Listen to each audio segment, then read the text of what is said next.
বাংলাদেশের মতন সম্প্রীতির দেশ পৃথিবীর কোথাও নেই এমন মন্তব্য করে স্বাস্থ্যমন্ত্রী সামন্ত লাল সেন বলেছেন তিনি তার দায়িত্ব সঠিকভাবে পালনের চেষ্টা করে যাবেন। দুপুরে রাজধানীর ঢাকেশ্বরী মন্দিরে মহানগর সার্বজনীন পূজা কমিটির দ্বিবার্ষিক সম্মেলনে এসব কথা বলেন তিনি। এ সময় ঢাকেশ্বরী মন্দিরে ফ্রি হেলথ ক্যাম্প চালু করার আশ্বাস দেন স্বাস্থ্যমন্ত্রী।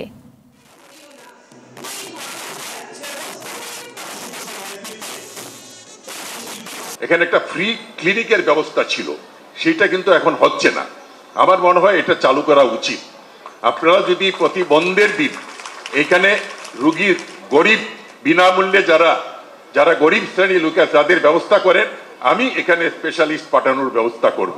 আমি আমার কাজ করে যাচ্ছি, আপনারা আমাকে আশীর্বাদ করবেন আমি যেন আমার লক্ষ্যে পৌঁছতে পারি।